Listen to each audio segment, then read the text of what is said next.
வணக்கம். வணக்கம். நான் சாய்கீதா படிக்கலிருந்து பேசுறேன். வாழ்த்துக்கள். வாருங்கள் அன்பு சகோதரி. 2வது கட்டத்தை நீங்க நிரப்ப போறீங்க. இருட்டு அறையில் தீபம் ஏற்றுவதால் வரும் ஒளி 5 எழுத்து. இருட்டு அறையில் தீபம் ஏற்றுவதால் வரும் ஒளி 5 எழுத்து சொல். குத்து விளக்கு. நல்லா யோசிச்சு பாருங்க. நீங்க இருட்டு அறையில் நல்ல கேள்வியை புரிஞ்சுக்கோங்க. இருட்டு அறையில் தீபம் ஏற்றுவதால் வரும் ஒளி 5 எழுத்து. அப்பாடா, நீங்க குத்து விளக்கு சொல்லிட்டீங்க. அப்படியே இருந்தாலும் அதோட எழுத்துக்கள் மொத்தம் 7 வருது இல்லையா? சரி, பரவாயில்ல, விடுங்க. நன்றி. இப்போ அடுத்த சுற்றுக்கான தலைப்புடன் பேசலாமா? குழந்தைகளை எப்படி கண்டித்து வளர்க்க வேண்டும் என்று நீங்கள் நினைக்கிறீர்கள்? நான் வளர்த்தது தப்புன்னு நான் நினைக்கிறேன். சின்ன பிள்ளைல இருந்து நான் அடிச்சதே கிடையாது. அதுக்கு அடிக்கவே மாட்டேன். அது மாதிரி வளர்த்துட்டேன். அதனால இப்பவும் அதட்டி நல்லா பேச முடியல. அந்த குழந்தைகிட்ட அடிச்சோ பேசவும் முடியல. அதட்டி பேசினாலே ஏத்து பேசுற மாதிரி ஆயிடுச்சுங்க இப்ப எல்லாம் பிள்ளைங்க எல்லாம். அது மாதிரி ஆயிப்போச்சு.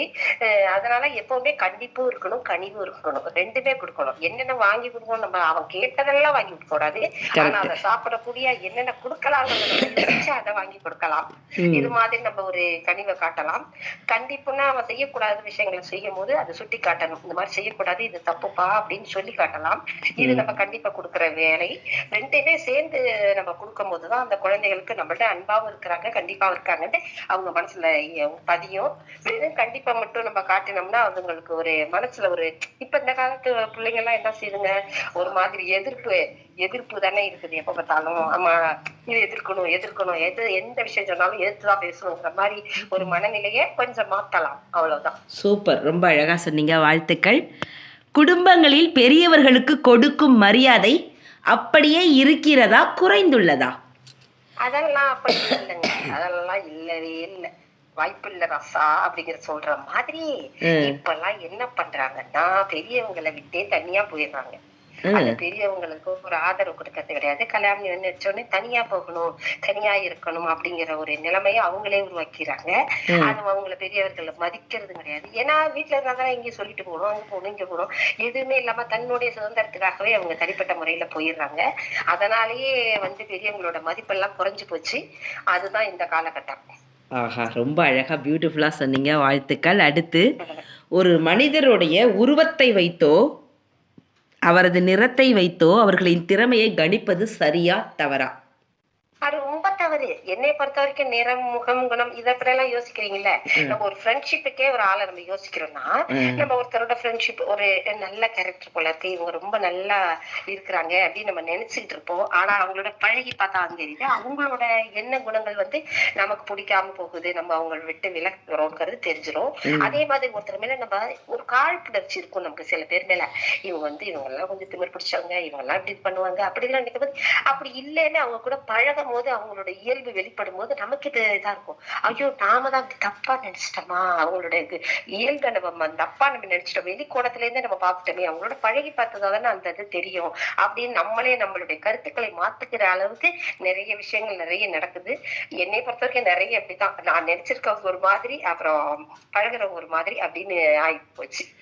நீங்கள் சொன்னோன்னே எனக்கு சமீபத்தில் பார்த்த ஒரு இன்டர்வியூ ஞாபகம் வருது. ஒருத்தர் பிரபலமானவர் ஒருத்தர் நடிக்க வந்திருக்கும்போது பார்த்தீங்கன்னா எல்லாருமே சேரில் உட்காந்துருப்பாங்களாம். அவர் மட்டும் தரையில் போய் ஓரமாக உட்காந்துருவாராம். ஐயோ தரையில் ஏன் மேலே ஏறுவாராம்? இல்லை எனக்கு இது கம்ஃபர்டபுளாக இருக்குது அப்படின்னு தரையில் அப்படியே அவர் பாட்டே உட்காந்துருவாராம்.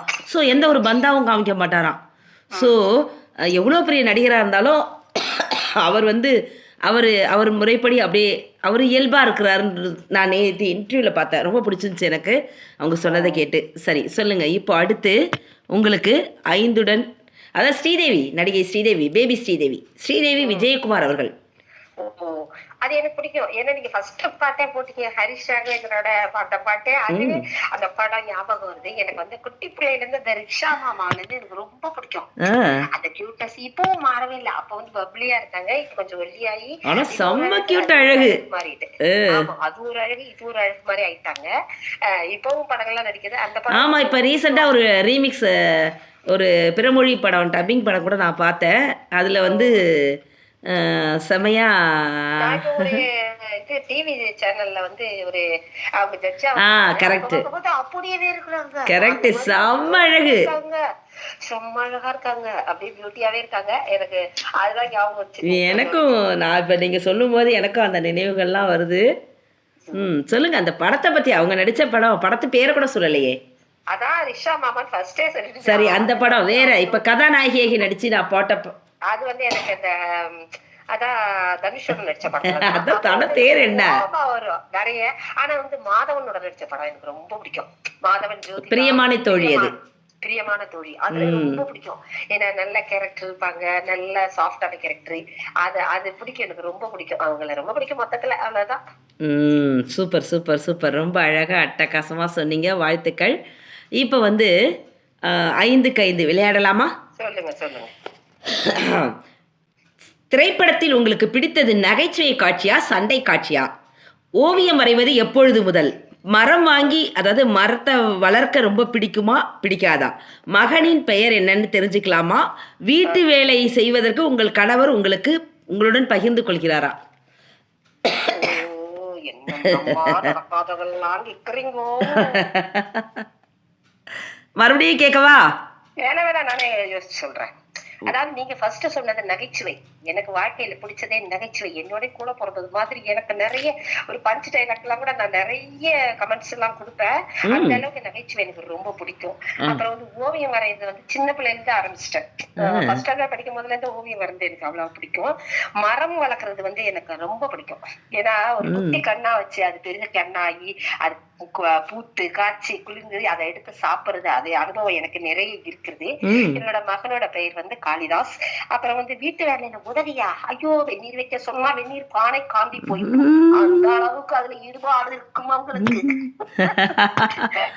வேற எதுவுமே தெரியாது வீட்டு வேலையில சமையல். ஆனா எங்கேயாவது ஊருக்கு இருந்து போயிட்டா சமையல் ஜாமான் கழுவி வச்சிருப்பாங்க. ஆ. மத்தபடி சமையல் நோ நோ. சூப்பர், அசத்திட்டீங்க. வாழ்த்துக்கள். இப்போ நிறைவா குட்டி கதை. ஒரு குட்டி கதை சொல்லுங்க. ஒரு குட்டியோண்டு கதை தான். ம். அண்ணனா அம்மாவும் பொண்ணு இருக்கிறாங்க. ம். அம்மாவை வந்து பொண்ணுக்கு ரொம்ப செல்லம் கொடுப்பாங்க. அது ரொம்ப பாசமா இருக்கும். ஆனா என்னன்னா 2 ஆப்பிள் இருக்கும் ஃப்ரிட்ஜ்ல இருக்கும். எனக்கு பசிக்குதுமான்னு கேட்கும். சரி நான் போய் எடுத்துட்டு வாடா, நான் எனக்கும் பசிக்குது, நம்ம சாப்பிடலாம் அப்படின்னு சொல்லுவாங்க. ம். உடனே போய் அந்த பாப்பா 2 குட்டி பொண்ணு 2 ஆப்பிள் எடுத்துட்டு வந்துருது. எடுத்துட்டு வந்தோடனே அவங்க அம்மா ரெண்டுத்தையும் வந்து கடிக்குது. எனக்கு ஒண்ணு ம். கொடுறான்னு கேக்குறாங்க. ம். அந்த பாப்பா வந்து ஒரு ஆப்பிள டக்குன்னு கடிச்சிடுது. ம். கடிச்சோடனே இவங்க பார்த்தாங்க, சரி அதை எடுத்துக்கிறா போல இருக்கு, இதை கொடுப்பா நம்மட்டுன்னு பார்த்தா உடனே அடுத்த ஆப்பிளையும் கடிச்சிடுது. ஐயோ. இவங்களுக்கு ஒரு மாதிரி ஆயிடுது. என்னடா 2 ஆப்பிள் அப்பதான் கடிச்சதை கேட்க மாட்டாங்கன்னு செய்யறாளான்னு சொல்லிட்டு முகம் வாடி போயிடுது. உடனே அந்த பாப்பா சொல்லு, அம்மா இந்த ஆப்பிள் நல்லா இல்ல, இது கடிச்சு பாத்தீங்கன்னா இந்தாங்க அப்படின்னு கொடுக்குது. அப்போ பாத்தீங்கன்னா அந்த குழந்தையோட பாசம் அங்க தெரியுது. இவங்க கண்டிப்பா. மனசுல ஒரு நிமிஷம் ஒரு மாதிரி ஆச்சு. ஆனா அந்த குழந்தை எவ்வளவு பாசமா இருக்குன்னு பாத்தீங்களா?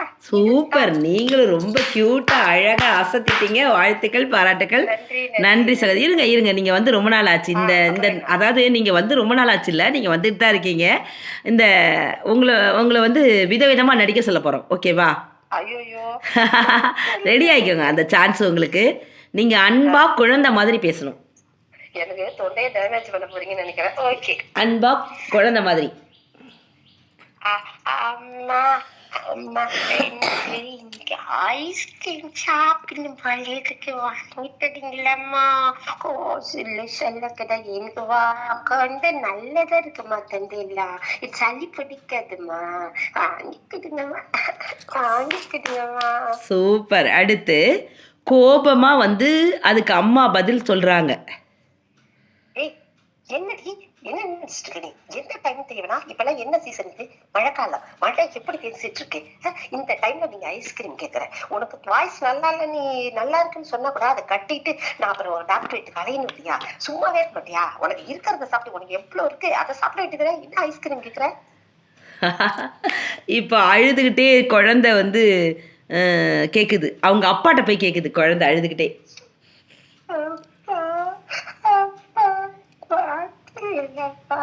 அம்மா ஒரு ஐஸ்கிரீமுக்கு எவ்வளவு பேசுறாங்க. நான் டெய்லியா கேக்குறேன்ப்பா. இன்னைக்கு ஒரு நாள் மட்டுப்பா. சொல்லுங்கப்பா ப்ளீஸ் அப்பா. சூப்பர். அப்பா சிரிச்சுக்கிட்டே சொல்றாரு. ஏய், அட செல்லக்குட்டி, நீ இப்படிதானா? ஏம்மா நீ கவலைப்படுற? அம்மாட்ட போய் கேட்டுட்டு ஏன் கஷ்டப்படுற? நான் மாத்திக்கிறேன். வாடா என் செல்லக்குட்டி.